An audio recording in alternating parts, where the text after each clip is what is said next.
Today, my guest is Professor Arvind Parkhe. I'll keep my introduction short to maximize our time with him. In the next 30 minutes or so, we'll talk about Arvind as a person. Professor Parkhe is a thought leader and an esteemed scholar, and finally, as a mentor to many PhD students and junior faculty. For the sake of time, I'll skip many of his accomplishments and give you a very quick snapshot. Professor Parkhe has published in all the top journals in the field. He received the 1990 AIB Best Dissertation Award, was a finalist at the Barry Richmond Best Dissertation Award at AOM. He won the 2001 JIBS Decade Award and many Best Paper Awards at national and international conferences. He was a guest editor at Academy of Management Review and Journal of International Management. Arvind is ranked as a highly cited scholar in management research in the past 3 decades, ranked in the top 5% in number of publications and in top 9% in citations per paper in a study of 65 management journals by the Erasmus University. He is ranked as the highest research volume and impact international management scholar and the 5th most prolific author in international strategic management, according to Journal of International Management Studies. Across all AIB dissertation, Best Dissertation Award winners and finalists, he has the highest citations and the highest average citations per paper up until 2013. Thank you, Arvind, for joining us. Thank you for having me. First question about your background. What did you want to become when you were a child? So I've always been fascinated with national and international politics. And as a kid growing up, my ambition was to be the Prime Minister of India. So I knew you would laugh, right? The thing is, as you heard from Anil Gupta on this program earlier, for middle-class families, men growing up, there are usually 2 career choices. One is engineer, another is doctor. So I went into chemical engineering, and there goes my dream of becoming Prime Minister of India. Can you pinpoint the earliest moment of awareness between domestic versus international?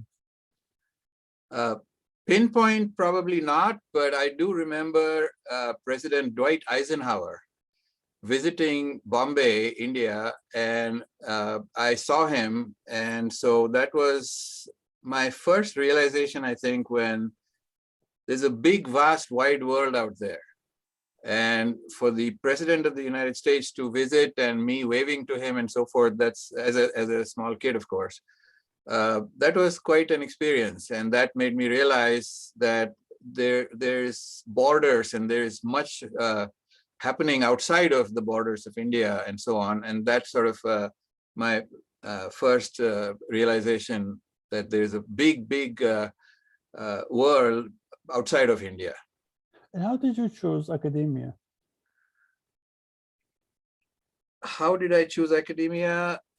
I went, as I said, in the chemical engineering route. Then I got my MBA. After my MBA, I went to Germany. I had actually two of my best job offers. One was from Texas Instruments in Austin, Texas. Another was from a German multinational company.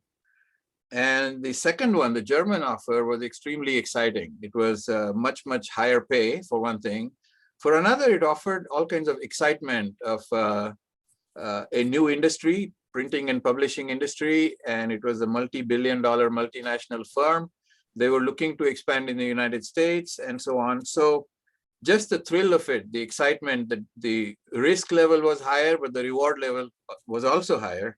And so I took that offer, the German one, and I went to Germany. I worked there. They transferred me back to the United States in the month of February in the state of Minnesota, for which I will not forgive them, if you know what I mean.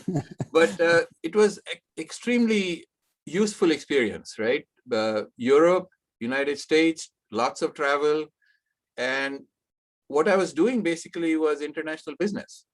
When I realized that, I thought, why not get a terminal degree in that which I'm already doing? And so that's when I decided to go for my PhD in IB, and I've loved every minute of it. Interesting. Something that is not on your CV that the audience might find interesting. Uh, what's not on my CV is how much I love music and how much I love humor, jokes. And I have a mini library of both of those items. I have,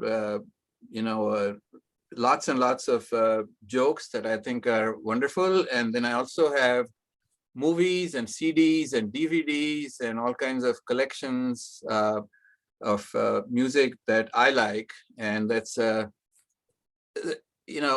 like to say that music soothes your soul and humor tickles your soul. And so they're both extremely useful beyond just a pastime. I think they're a pleasure for me. Interesting. Well, if you stopped being a scholar and a professor, what would you do? What's the second-best alternative career path for you? So this might surprise you, but what I would do if I stopped doing what I'm doing is volunteer work.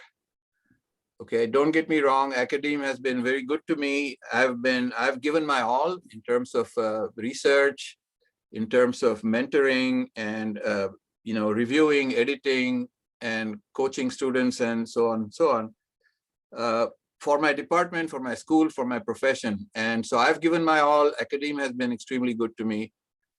But in terms of giving back to society at large, I haven't done that much, and that sort of bothers me. So if I were to stop doing what I'm doing now, then I think I would find ways to give back, to do volunteer work, to contribute my talent, my expertise, such as it is, in terms of something that would have the maximum impact, would benefit groups of people that need that kind of help.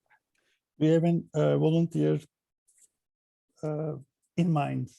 Is there a group in mind? A particular group? No, because it's a extremely broad field, right? There's so many places where you can philanthropically donate money and contribute your time, and both are greatly in need, as we know. And so what I'd like to do is to investigate the options and then put my efforts and my money at the point of highest impact. Perfect. Arvind, do you have any regrets? Anything that you would say, I wish I had done that and I didn't. Now that I look back at that, it was a mistake? Professionally, no, but as I said before, I love music. And what I wish is I had studied music more formally. Then my enjoyment, my understanding of music would be that much deeper. And so that's a regret that I have, but I think it's a fixable problem. If I were to find the time, I can always go back and study music more formally, even at the beginner stage, right? There's so much to learn. I don't need to be an advanced music student, but just something that would complement my natural interest and love of music. Do you play an instrument? Do I? No. But I do sing, and I like to sing in the shower, of course, as we all do, but probably a little bit more than that, because when I sing, they have stopped throwing rotten tomatoes and so forth at me. Interesting. What are you most proud of? Most proud? I think I'm proud of some of the work that I have done professionally, such as, for example, my AMR article on messy research. That was a 1993 piece, Messy Research, Methodological Predispositions and Theory Development in International Joint Ventures. And I'll tell you why I like it. I stuck my neck out. This was in a pre-tenure stage. And I'm arguing in that piece that the field has made some incredible progress. However, there are certain fundamental gaps, right? Joint venture, strategic alliances rest on some core concepts, such as trust and opportunistic behavior, and so on. And those core concepts, we don't fully understand. And yet we are pretending to use highly sophisticated quantitative methods about phenomena that we don't fully understand. So that is a disconnect. And in that article, I tried to make the case that unless a phenomenon is well enough understood, we should not be doing highly sophisticated quantitative studies, but rather trying to understand through case studies, field work, the actual phenomenon, and then gradually generalize to broader populations. So that's one piece I'm really happy with and proud about. And that's just in research, right? You asked me what am I proud of? I have been lucky enough to win some teaching excellence awards, right? At Indiana University, it was at the Ph.D. level and the undergraduate level. I've also won at the master's level and so forth. And I'll tell you what, we owe it to the students. We owe it to the students to open their eyes, to make them understand some things that are so joyful, so novel, so useful in their careers, in their daily lives. And to bring that and to sort of see them go, that aha moment, right? That fantastic realization that I can use this Monday morning in my job if the student is already working, as many professional MBA students are, for example, and so on. So that's the second thing. And then thirdly, I'm also proud of some of the leadership things I've done in my service role, both for the profession and for my department and my school, right? I chaired my department for 10 years. I served as the vice president of QIBI, the Consortium for Undergraduate International Business Education. I served as an editor of Academy of Management Review, as you pointed out. So those are some important contributions. In a way, you're giving back to academia. And that's what I enjoyed doing. Thank you. Arvind, let's switch to research, talking about research. How do you explain your research and the importance of your scholarship to people who don't read your work regularly, and who might be laymen, who might be people that you run across in a pub, in a cafe? How do you explain your research, especially given that it's across a couple of decades? What do you do? What do you say? You know, that's an excellent question, because you're talking about translating scholarly work to a lay audience. Mm-hmm. To me, that's such an important thing. We don't often think about it, but we should. And so what I would say to that person in the pub is, you know, the clothes you're wearing, the car you're driving, the smartphone you're holding, the plane you're flying, all these objects were not made by one person or one company. Chances are there were literally hundreds of companies across national borders that came together to make that smartphone happen, to make that airplane happen, and so on, right? Mm-hmm. And so my suggestion to the layperson would be that because so many companies are involved across so many national boundaries, wouldn't it be nice to understand the process by which the companies collaborate, by which they join hands and make this happen, right? They contribute their expertise, their asset base, and so on, to bring that smartphone to your pocket. Wouldn't it be nice to understand the process and increase the efficiency of it, by which all of us would benefit? So one area of my research is interfirm collaboration, global networks, strategic alliances, joint ventures, and so on. More recently, Ilgan, my new focus is the related topic of global supply chains, right? Global supply chains are completely being overhauled. And that is a fundamentally important thing, not just for scholars, but for lay people and for company managers and for policymakers, for everybody. Why? Why are they being overhauled? Well, because of things like a national security threat from China. China is named as national security threat #1. Another reason, of course, is the nationalism and protectionism from Donald Trump and Brexit and so on. A third powerful, timely reason why supply chains across the globe are being overhauled is the pandemic. And so in light of this change, what companies are doing is they're looking at alternatives. They're looking at reshoring. They're looking at how did we do it in the past, given the current level of risks, how do we reform the way we source our products in a way that will be more stable, more reliable, and yet high quality and low cost. So I would ask that person in the pub, think of the huge implications of this for you, your job, your company, your industry, and what it means in terms of the future of business at large, 5, 10, 15 years down the road. And the implications are profound. This is very interesting, Arvind. When I ask this question to scholars, sometimes the answer is very clear. And there's this Milton Friedman, I the pencil. He's only talking about a pencil, a yellow pencil. He goes through the entire field of economics and international finance in a very brief example, but it takes about an hour. He goes on explaining for 50 minutes.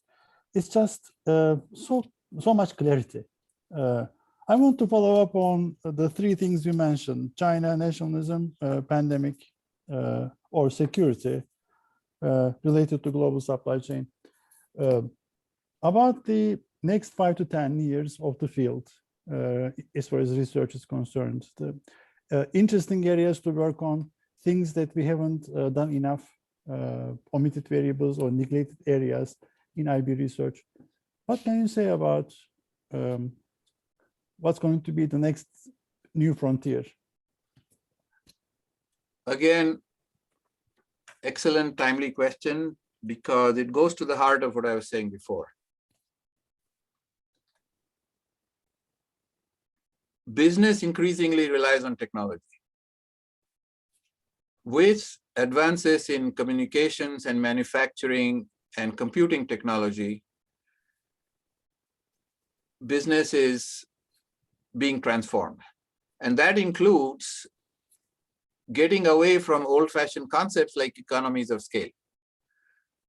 And so what I'm telling you guys is we have to picture a new world. You asked about omitted variables. I'm trying to say we have to picture a new world in which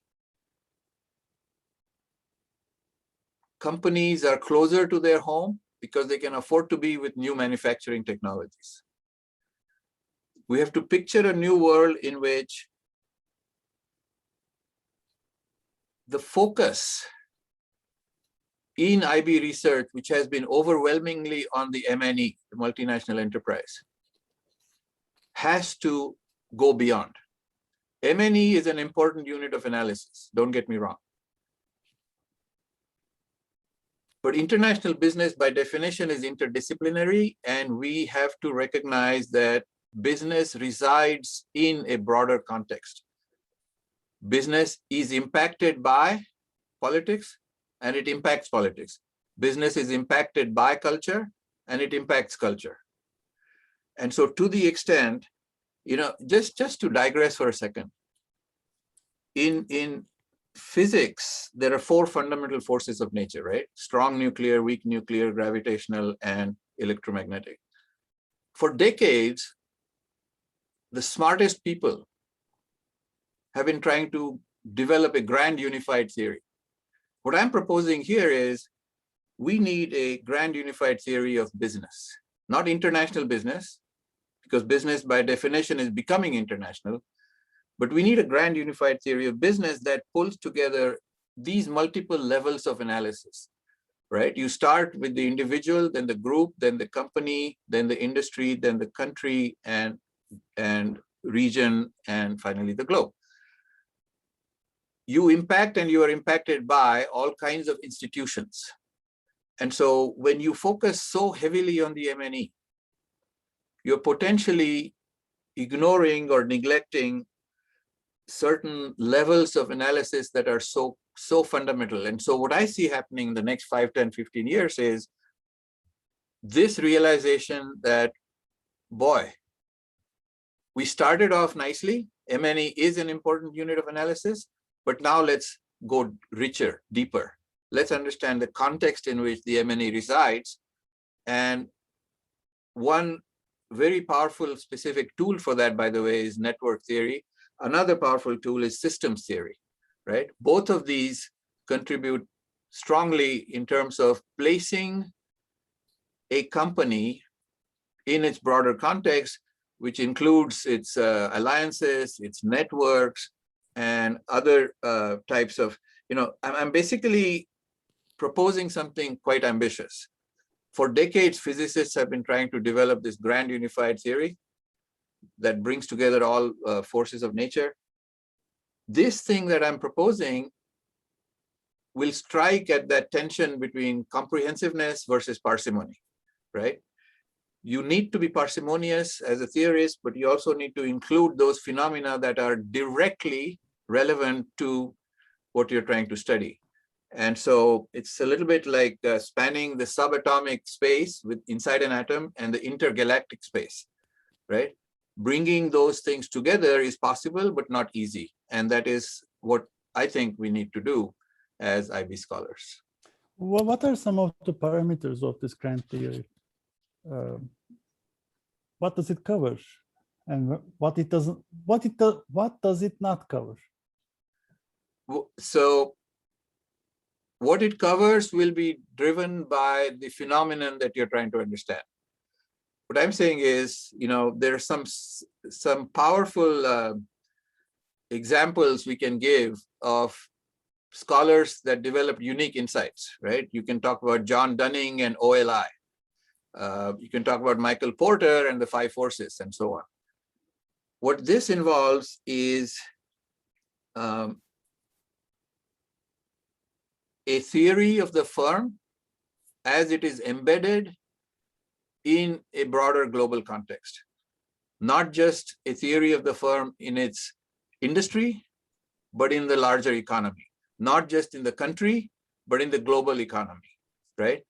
And so depending on the research question at hand, what you have is the ability to address questions that today you're not able to address. Thank you. About the culture of IB scholarship, how did it change over time? The culture of IB scholarship. We have become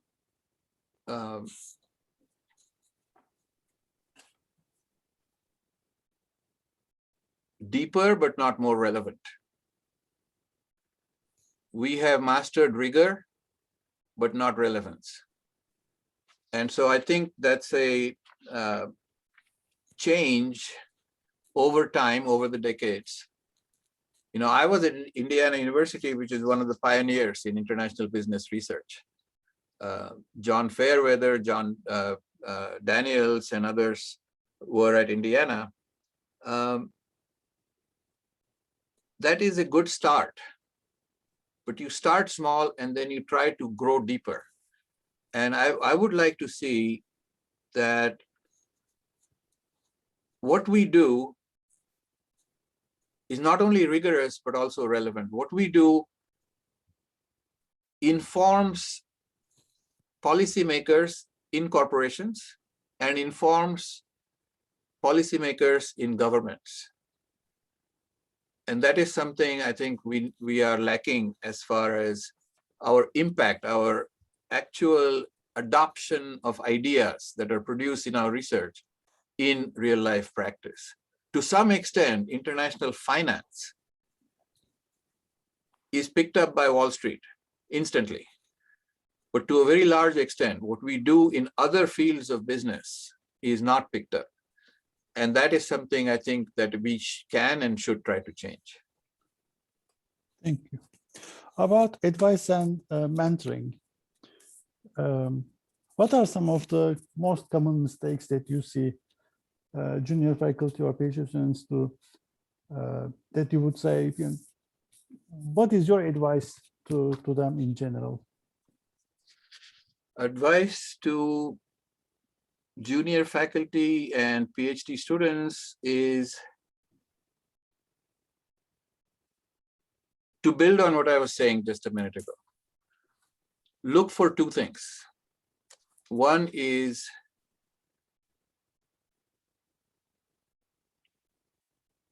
relevance. Another is courage. Let me explain what I mean by each of these. It should not be that when a PhD student goes through a program, she learns all kinds of theories and all kinds of methods. I did that, right? Rigorous research, that we learned. Nobody taught me relevance and courage.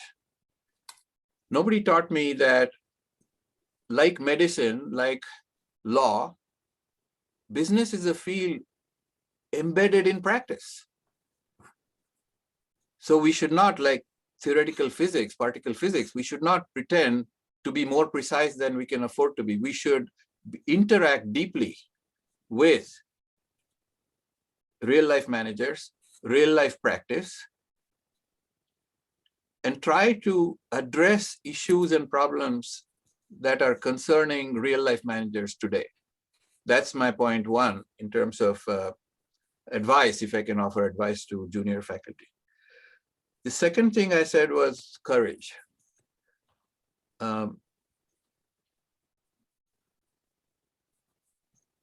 We need to stick out our neck. We need to study a field as thoroughly as we possibly can, identify gaps, develop an attack approach. How do I intend to fill that gap? And then not be afraid to take a bold position. A lot of times you'll see that there are impeccably rigorous pieces that say very little. What have you told me that I didn't know except a very tiny addition to the existing knowledge? And so especially post-tenure, this may not apply to pre-tenure faculty because they're locked in that system of publish or perish. But especially post-tenure, I think you have those degrees of freedom. You can take that risk. You can be bold. You can actually enjoy something because not only are you producing high quality research, but it is useful research. It is relevant work. And that's what I would like to sit down and talk to PhD students, junior faculty, and so on, that keep your eye on what you're doing, why you're doing it. Are these relevant problems? And will you be actually making an impact, making a difference? And by impact, we talk about citation counts, right? That's an important metric of measuring impact. Research awards is another metric of impact. But we should introduce a third element at least, which is who picked it up? How was your work actually absorbed in real life practice by corporations, by governments? And to me, that would be a very strong addition to how we evaluate high quality work. Sure. For the sake of time, Arvind, what's the question that I should have asked you but haven't?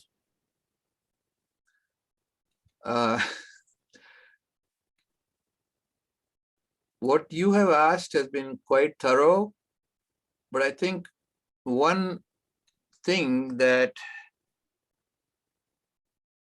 we should teach all junior people is to start by thinking about their retirement date. Pretend tonight is your retirement party. And the key word is legacy. What have you done? What legacy are you leaving behind? What are you proud of? In terms of research, in terms of teaching, in terms of service, what have you contributed? What is your legacy? And, I have an expression, do what you will, but do it well. if, especially post-tenure, you choose to go into research, fantastic, go after it. Be the best researcher you can be, make an impact. If you choose to focus on teaching, great, we need great teachers, right? Make a difference, change people's lives, become like a well-known seminal person who changes a student's life, PhD, master's, undergrad, whatever level it may be. Service, same thing. Do what you will, but do it well. And so that to me is something that we need to think more about. Like, start by pretending tomorrow is your retirement party. Look back. Over the last 20, 30, 45 years, what have I done? And then plan accordingly. Plan your life, your moves, your choices in a way that meets those ambitions and goals. Perfect. This was inspiring. I learned a lot. Thank you so much for this interview. I have to think a lot after this one. Thank you, Arvind. Thank you for your time. Thank you. Take care. Bye-bye.